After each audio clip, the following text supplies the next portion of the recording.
CIET NCERT presents audiobook Poorvi, Textbook of English for Grade 7. Page number 139. Unit 4. Travel and Adventure. The Tunnel. On the right-hand side of this page, there is a QR code. By scanning this QR code, you can access the additional resources of this chapter. Let us do these activities before we read. Question 1. What kind of an adventure activity would you like to be a part of? Now, choose the options that best applies to you. How would you like to spend your weekends? The options are trying new activities, reading a book, spending time with friends, or learning something new. Which of these places would you prefer to explore? The options are dense forests and clear streams, magical lands with fairies, busy cities with interesting people, or quiet places to think and create. Which one of these activities would you prefer to do? The options are climbing a mountain or exploring a jungle, finding a hidden treasure or discovering a secret world, solving puzzles or guessing riddles with friends, or making something creative or building a model. What do you think about teamwork? The options are I love leading the team, I enjoy working with others, I prefer sharing ideas with friends, or I like working alone. Now, I will describe the pictures given on this page. On the right-hand side of this page, a girl moves across a rocky slope with a rope in hand. She carries a large backpack with supplies. Her boots grip the uneven ground as she makes her way through the rugged area. In the second picture on the right-hand side of the page, a boy sits cross-legged on the grass with an open book resting on his lap. Another stack of books lies nearby. He stays calm and focused, fully engaged with the activity. He is reading a book. In the third picture, near a quiet stream, a girl sits on the grass, sketching or writing in a notebook. Art materials lie close to her. She stays absorbed in her task, surrounded by gentle nature sounds. On the left-hand side of this page, there is a boy in a blue shirt beside a statue of Lord Buddha. He is gently working on it with his hands. He is focused and calm, shaping the statue with care. Tools lie nearby, showing he is involved in a peaceful, creative task. Page number 140. Based on your choices, which of the following do you think applies the best to you? Discuss with your classmates. Bold explorer, imaginative dreamer, energetic planner, thoughtful creator. You may add to the list as per your choices. Let us now read. At the top of this page, there is a picture. A quiet railway tunnel sits at the edge of a forest. The track curves out from the tunnel, bordered by trees, bushes, and a wooden fence. The ground is dry and dusty, and the jungle around it feels still and warm. The entrance to the tunnel is dark and deep, surrounded by rocky slopes and thick greenery. It was almost noon, and the jungle was very still, very silent. Heat waves shimmered along the railway embankment, where it cut a path through the tall, evergreen trees. The railway lines were two straight black serpents disappearing into the tunnel in the hillside. Suraj stood near the cutting, waiting for the midday train. It wasn't a station, and he wasn't catching a train. He was waiting so that he could watch the steam engine come roaring out of the tunnel. He had cycled out of the town and taken the jungle path until he had come to a small village. He had left the cycle there and walked over a low scrub-covered hill and down to the tunnel exit. Now he looked up. He had heard, in the distance, the shrill whistle of the engine. He couldn't see anything because the train was approaching from the other side of the hill. But presently a sound like distant thunder issued from the tunnel, and he knew the train was coming through. Now I will describe the meanings of the difficult words used on page number 140. The first word is shimmered. It means shined with a light that appears to move. The next word is railway embankment. It means a stone wall made to carry the railway over low ground. The third word is cutting, which means a narrow valley cut through a hill to make space for a railway line. And the fourth and the last word on this page is scrub covered. It means covered with short trees and bushes. Page number 141. There is a picture at the top of this page where Suraj stands near a railway tunnel in a forest. A steam engine rushes out with loud snorts and heavy rumbling. Smoke and wind burst around him as the train speeds past. Trees and rocks surround the area. A second or two later, the steam engine shot out of the tunnel, snorting and puffing like some green, black, and gold dragon, some beautiful monster out of Suraj's dreams. Showering sparks left and right, it roared a challenge to the jungle. Instinctively, Suraj stepped back a few paces. Waves of hot steam struck him in the face. Even the trees seemed to flinch from the noise and heat. And then the train had gone, leaving only a plume of smoke to drift lazily over the tall shisham trees. The jungle was still again. No one moved. Suraj turned from his contemplation of the drifting smoke and began walking along the embankment towards the tunnel. The tunnel grew darker as he walked further into it. When he had gone about 20 yards, it became pitch dark. Suraj had to turn and look back at the opening to reassure himself that there was still daylight outside. Ahead of him, the tunnel's other opening was just a small round circle of light. The tunnel was still full of smoke from the train, but it would be several hours before another train came through. Till then, the cutting belonged to the jungle again. Now, I will describe the meanings of the difficult words used on page number 141. The first word is instinctively. It means without thought or plan.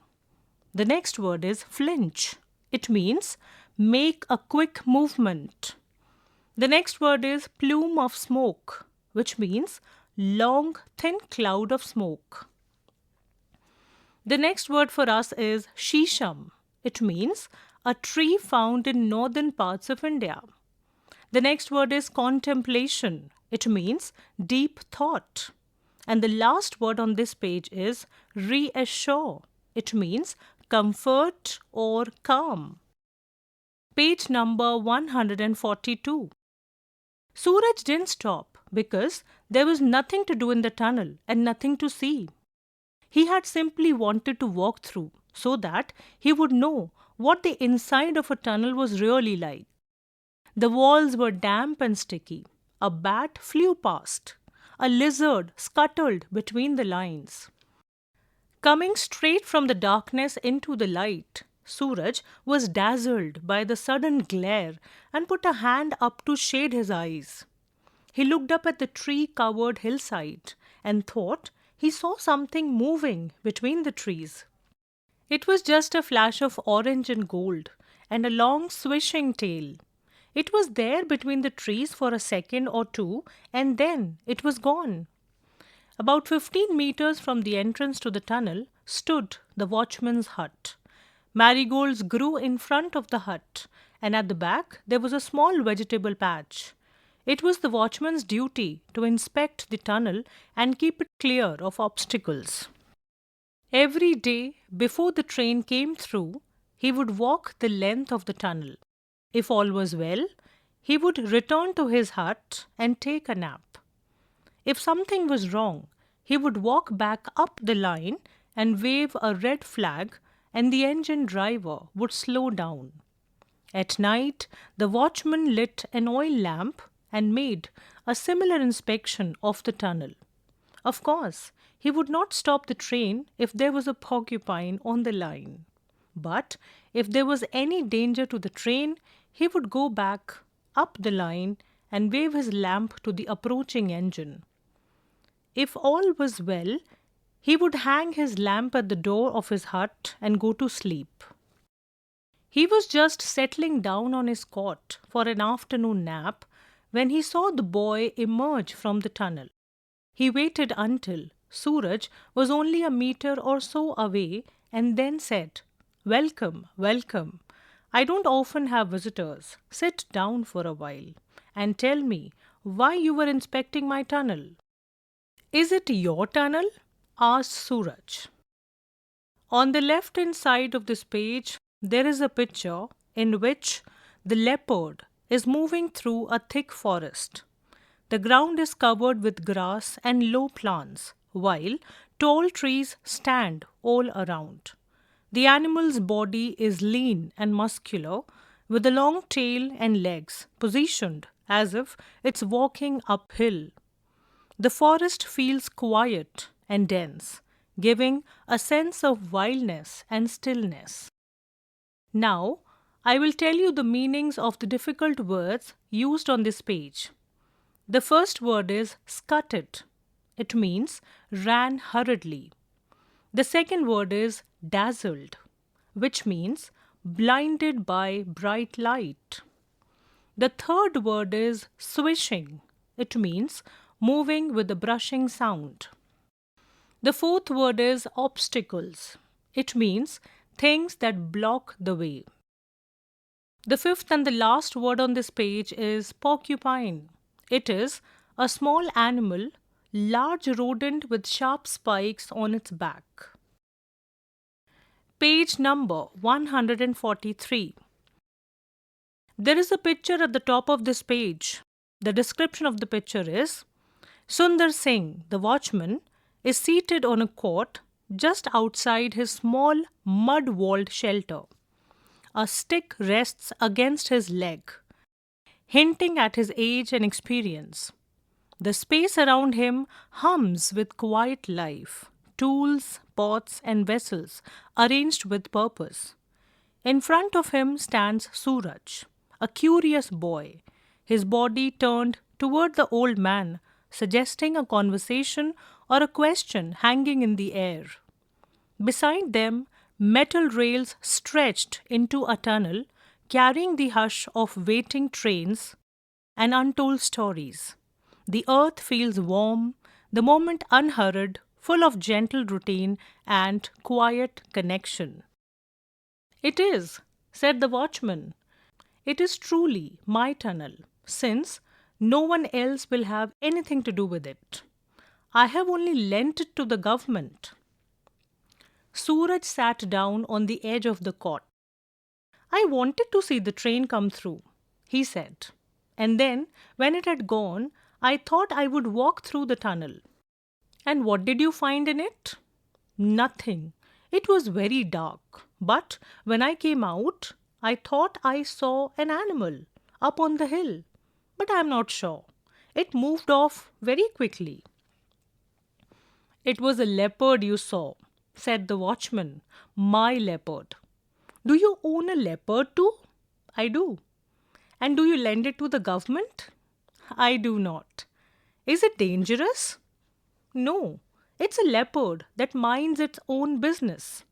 It comes to this range for a few days every month. Have you been here a long time? Asked Suraj. Many years. My name is Sundar Singh. My name's Suraj. There is one train during the day, and there is one train during the night. Have you seen the night mail come through the tunnel? The difficult word on page number 143 is range. It means area. Page number 144. No. At what time does it come? About 9 o'clock if it isn't late. You could come and sit here with me if you like. And after it has gone, instead of going to sleep, I will take you home. I'll ask my parents, said Suraj. Will it be safe? Of course. It is safer in the jungle than in the town. Nothing happens to me out here. But last month, when I went into town, I was almost run over by a bus. Sundar Singh yawned and stretched himself out on the cot. And now I'm going to take a nap, my friend. It is too hot to be up and about in the afternoon. Everyone goes to sleep in the afternoon, complained Suraj. My father lies down as soon as he has had his lunch. Well, the animals also rest in the heat of the day. It is only the tribe of boys who cannot or will not rest. Sundar Singh placed a large banana leaf over his face to keep away the flies and was soon snoring gently. Suraj stood up, looking up and down the railway tracks. Then he began walking back to the village. The difficult word on this page is night mail. It means a train that runs at night. Let us discuss. Question 1. Suraj compares the train to a magical creature. Pick the phrases that convey the meaning. Question 2. Suraj knew that the train was close by because fill in the blank. Question 3. What did Suraj see inside the tunnel? Question 4.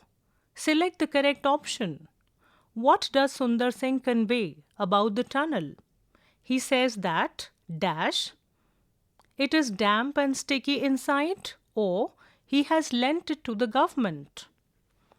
The fifth and the last question on this page is, the watchman has created a system through which he informs the locomotive driver about any danger in the tunnel. There is a flow chart which explains how the watchman checks for danger in the tunnel. Page number 145. Now, there is an activity in which the action splits into daytime and nighttime parts. Step 1. What does the watchman do during the day? You have to answer these questions. Step 2. If he finds danger, what action does he take? Step 3. What does he do after placing the warning? In the nighttime path. Step 4. If there is no danger, what does he do to show it safe? Step 5.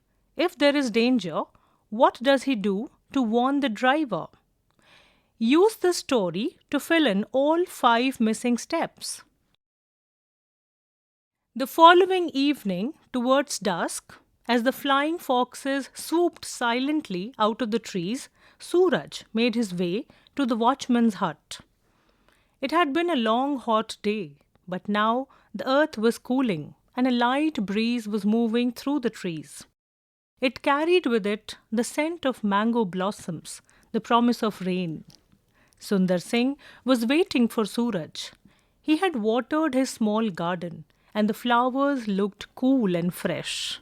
A kettle was boiling on a small oil stove. I am making tea, he said. There is nothing like a glass of hot tea while waiting for a train. They drank their tea, listening to the sharp notes of the tailor bird and the noisy chatter of the 7 sisters. At the bottom of this page, there is a picture in which Sundar Singh, the watchman, and Suraj are sitting together outside a small hut. They are on a wooden cot, quietly sipping tea and talking. Nearby, a railway track curves towards the entrance of a tunnel. The area is surrounded by plants and trees. The atmosphere is peaceful, with birds like the tailor bird and the seven sisters making sharp and chattering sounds. The difficult words used on this page are swooped. It means moved quickly through the air downwards. The next word is seven sisters. It means birds also called jungle babblers and found in groups of 6 to 8. Page number 146. As the brief twilight faded, most of the birds fell silent. Sundar Singh lit his oil lamp and said it was time for him to inspect the tunnel. He moved off towards the tunnel while Suraj sat on the cot sipping his tea. In the dark, the trees seemed to move closer to him, and the night life of the forest was conveyed on the breeze. The sharp call of a barking deer, the cry of a fox, the quaint tonk-tonk of a nightjar. There were some sounds that Suraj didn't recognize, sounds that came from the trees, creakings and whisperings, as though the trees were coming to life, stretching their limbs in the dark, shifting a little, flexing their fingers. Sundar Singh stood inside the tunnel, trimming his lamp. The night sounds were familiar to him, and he did not give them much thought. But something else, a padded footfall, a rustle of dry leaves, made him stand still for a few seconds, peering into the darkness.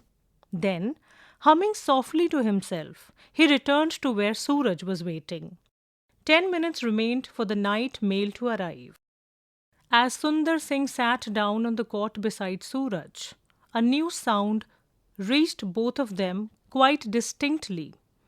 A rhythmic sawing sound, as if someone cutting through the branch of a tree. "What's that?" whispered Suraj.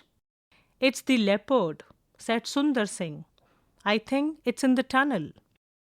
"The train will soon be here," said Suraj.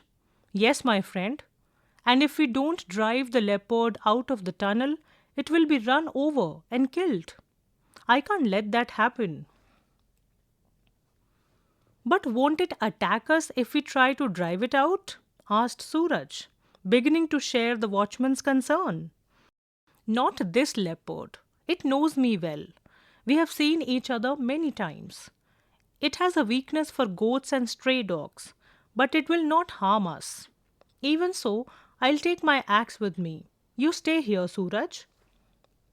"No, I'm coming with you. It'll be better than sitting here alone in the dark." "All right, but stay close behind me. And remember, there is nothing to fear." The new and difficult words on this page are quaint. It means unusual. The next word is nightjar, which means a nocturnal bird with a short bill. The next word is flexing. It means bending. The last word on this page is trimming. Here it means adjusting the wick of the lamp. Page number 147. Raising his lamp, Sundar Singh advanced into the tunnel, shouting at the top of his voice to try and scare away the animal. Suraj followed close behind, but he found he was unable to do any shouting. His throat was quite dry. They had gone about 20 paces into the tunnel when the light from the lamp fell upon the leopard. It was crouching between the tracks, only 5 meters away from them. It was not a very big leopard, but it looked lithe and sinewy. Baring its teeth and snarling, it went down on its belly, tail twitching. Suraj and Sundar Singh both shouted together. Their voices rang through the tunnel, and the leopard, uncertain as to how many terrifying humans were there in the tunnel with him, turned swiftly and disappeared into the darkness. To make sure that it had gone, Sundar Singh and Suraj walked the length of the tunnel. When they returned to the entrance, the rails were beginning to hum. They knew the train was coming. Suraj put his hand to one of the rails and felt its tremor. He heard the distant rumble of the train, and then the engine came round the bend, hissing at them, scattering sparks into the darkness, defying the jungle as it rode through the steep sides of the cutting. It charged straight at the tunnel and into it, thundering past Suraj like the beautiful dragon of his dreams. The difficult words used on the previous page, 147, are lithe. It means thin or graceful. The next word is sinewy. It means lean and muscular. The next word is snarling. It means growling. Twitching. Twitching means a short, sudden movement. And the last word on this page is defying. It means opposing. There is a picture in the middle of this page. In the picture, Sundar Singh, the watchman, and the boy Suraj are deep inside the tunnel. The air is cool and still, carrying the dampness of the stone and earth. Sundar Singh holds up a lantern, its warmth pressing back the darkness just enough for them to move forward. Each step they take echoes faintly, bouncing off the stone walls. Suraj stays close behind, his breath quick, the air around them filled with quiet tension. Ahead, something stirs near the tracks, faint and distant. The place feels ancient and closed in, wrapping around them like a held breath. Page number 148. And when it had gone, the silence returned and the forest seemed to breathe, to live again. Only the rails still trembled with the passing of the train. They trembled again to the passing of the same train almost a week later, when Suraj and his father were both travelling in it. Suraj's father was scribbling in a notebook, doing his accounts. Suraj sat at an open window, staring out at the darkness. His father was going to Delhi on a business trip and had decided to take the boy along. "I don't know where he gets to most of the time," he had complained.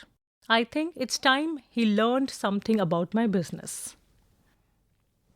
The night mail rushed through the forest with its hundreds of passengers.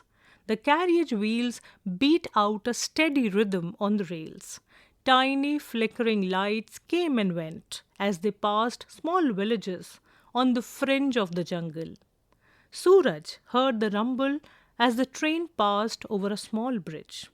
It was too dark to see the hut near the cutting, but he knew they must be approaching the tunnel. He strained his eyes, looking out into the night. And then, just as the engine let out a shrill whistle, Suraj saw the lamp.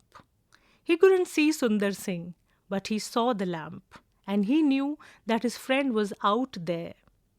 The train went into the tunnel and out again. It left the jungle behind and thundered across the endless plains.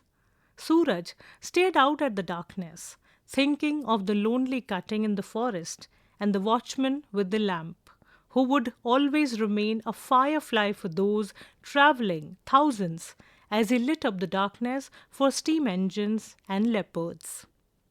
This story is written by Ruskin Bond. The difficult words used on this page are flickering. It means burning unsteadily. The next word is fringe, which means edge. The last word on this page is shrill. It means sharp sound. There is a picture on the left-hand side of this page. In the picture, the train moves through the tunnel, its engine letting out a sharp, shrill sound as thick plumes of smoke pour out and fill the air. Page number 149. Let us discuss. Question 1. Sundar Singh knew that the leopard was in the tunnel because fill in the blank. Question 2.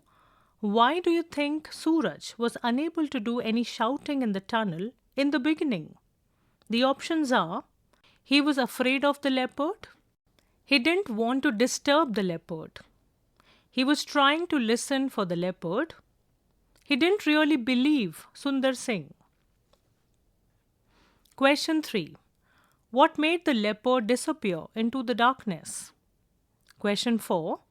How did Suraj know Sundar Singh was at the tunnel? The fifth and the last question is: why did Suraj's father take him along to Delhi? Let us think and reflect. Activity 1. Read the following lines and answer the questions that follow. Extract 1. Suraj had to turn and look back at the opening to reassure himself that there was still daylight outside. Ahead of him, the tunnel's other opening was just a small round circle of light.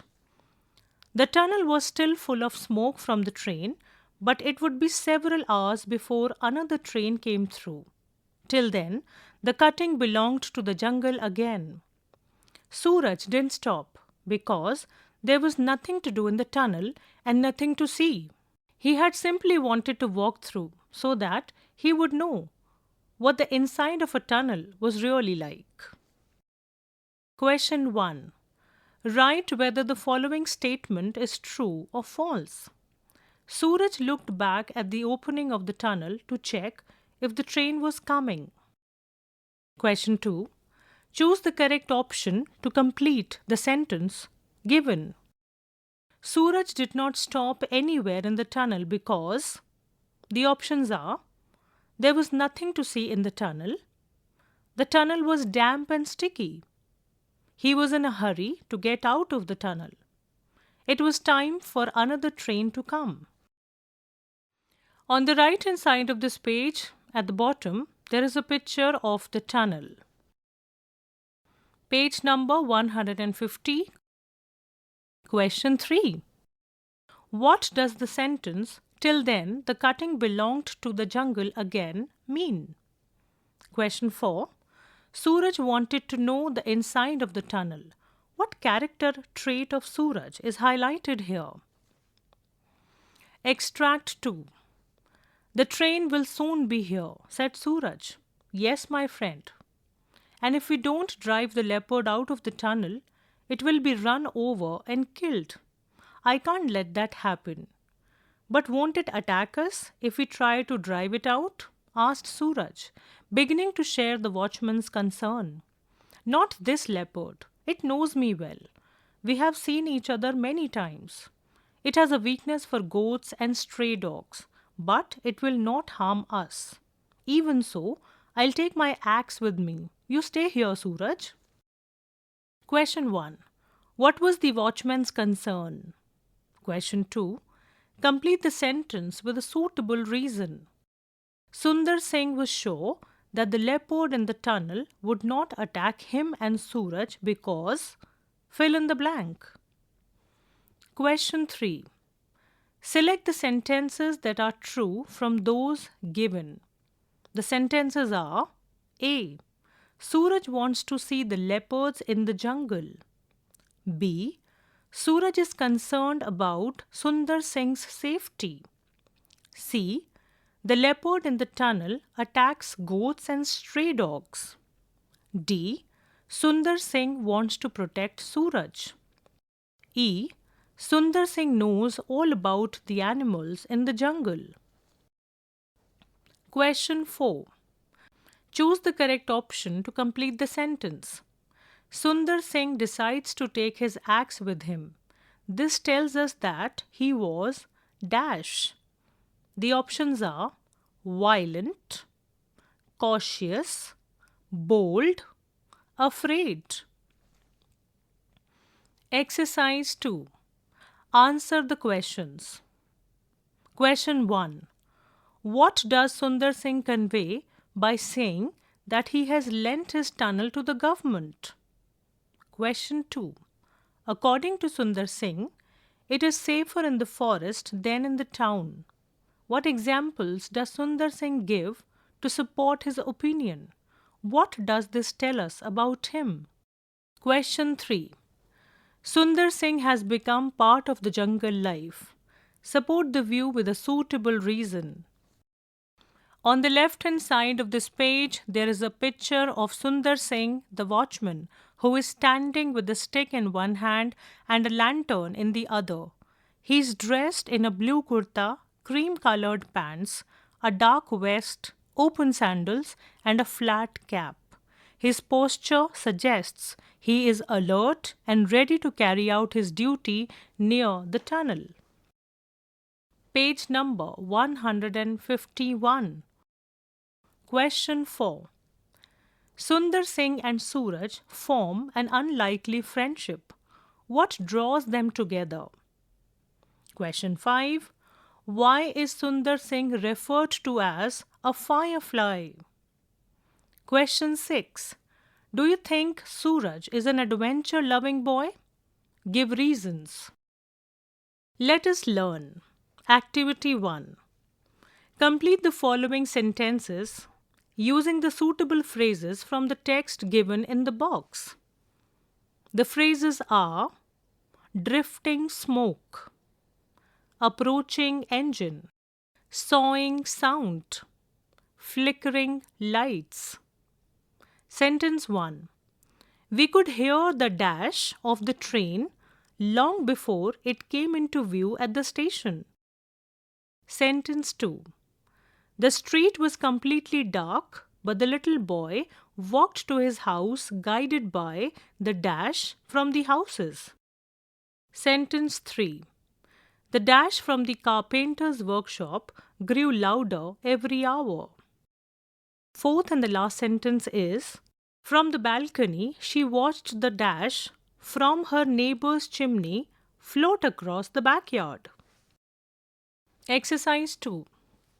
The text has many sound words. Some of these words are given in column 1 and their meanings are given in column 2. Match the words with their meanings and you can use a dictionary for this activity. Now, I will be reading out the words in column 1, then the meanings in column 2, one by one. The words in column 1 are creaking, chatter, hissing, rustle, puffing. Now I will read out the meanings in column 2. Making a noise like a long s sound. The second meaning is making a long, low sound when a door or wooden object moves or is moved. The third meaning is repeated series of short, high sounds made by birds or monkeys. The next meaning is blowing with short, quick blasts as the wind. The fifth and the last meaning in column 2 is a soft, low, dry sound made by the movement of things such as leaves, paper, etc. Page number 152. Now, complete the sentences given by filling in the blanks with the correct form of the sound words given in column 1. The first sentence is, the steam engine reached the station dash black smoke into the sky. Sentence 2. Suddenly, the snake raised its hood and made a dash noise. Sentence 3. When the wind blew, I heard the dash of the wooden roof. Sentence 4. He heard a dash of leaves behind him when he was walking in the woods. The fifth and the last sentence is, I get disturbed by the continuous dash of the monkeys in the neighborhood. Activity 3. Read what the watchman Sundar Singh did regularly at the tunnel as part of his duty. Notice the use of would. Every day before the train came through, he would walk the length of the tunnel. If all was well, he would return to his hut and take a nap. If something was wrong, he would walk back up the line and wave a red flag, and the engine driver would slow down. At night, the watchman lit an oil lamp and made a similar inspection of the tunnel. Question 1. Why is the word would used here? The options are to make a polite request, to express a desire, or to talk about a habit in the past. In these sentences, the word would is used to speak about a past habit. Would is used in these sentences to describe repeated activities for a period of time in the past.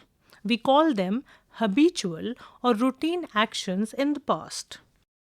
Would and used to both describe something that happened regularly in the past. However, used to indicates a past action that doesn't happen any longer. There are two options given here. I used to paint when I was in grade 4. Ria used to eat a lot of junk food, but she stopped last year. Question 2. Complete the sentences using the verb in brackets with the correct form of used to or would. An example has been done for you. Page number 153. When I was a child, we used to live in a village near a forest. Back then, we dash. The word given in the bracket is grow vegetables in our back garden. Every day, we dash. The phrase given in the bracket is get up early and go for a walk. The weather in summer dash. The word in the bracket is be. Really nice. There was a lake near the house and we dash. The word given in the bracket is go there every Sunday for a picnic. Winters dash. The word in the bracket is be. Rather cold. In the evenings, my father dash. The word in the bracket is tell us incredible stories and we dash. The word in the bracket is listen with admiration. Activity 4. We use punctuation marks to make our writing clear. You already know how to use full stops and commas. Let us look at the 3 more punctuation marks: brackets, semicolon, and colon. Colon is used to introduce a list or an explanation. There are 2 examples here. The first one is, you need the following ingredients to make ella ada, colon, ghee, coconut, jaggery, and rice flour. The next example is, he has one goal, colon, to win the championship. A colon is 2 dots, one above the other. That's how you draw a colon. Semicolon is used to connect 2 clauses which are closely related with a conjunction. There are 2 examples here. The first one is, she loves reading, semicolon, he prefers watching movies. In the next example, Suraj followed close behind, semicolon, but he found he was unable to do any shouting. Semicolon is dot on top, comma below. Now, use semicolons and colons to punctuate the following paragraph. We explored the busy bylanes of Charminar, the heart of Hyderabad. It was an exciting day. We wanted to do a few things: buy bangles, taste biryani, and purchase pearl earrings, which are special to this area. As we walked through the lanes, we saw stalls selling spices, clothes, and jewelry. The market was full of colors. We visited some famous spots: Charminar, Golconda Fort, Salar Jung Museum, and Chaw Mohalla Palace. Each place was beautiful. Let us listen. A famous museum in your town is organizing a treasure hunt. You and your friends are excited to join. When you reach the museum, you find that many other teams are participating too. Each team receives two things.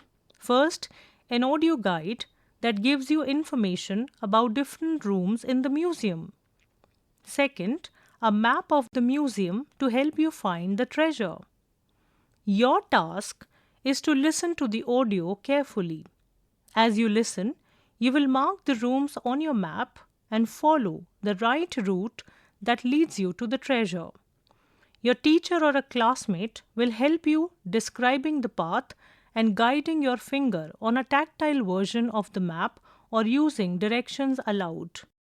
Here are the names of a few rooms you may hear in the audio: library, auditorium, weapon room, art gallery, musical instruments hall. Listen carefully, identify the rooms, and find your way through the museum. Let us speak. Anju is going on a trekking trip with her family during the summer vacation. They have reached the railway station. Anju calls the tour manager for directions to the trekking site. Work in pairs and have this conversation. Student A will play the role of Anju and mark the route on the map given. Student B will play the role of the tour manager. Looking at the map, give directions to reach the trekking site from the railway station. You may use phrases like the ones given in the box to help you.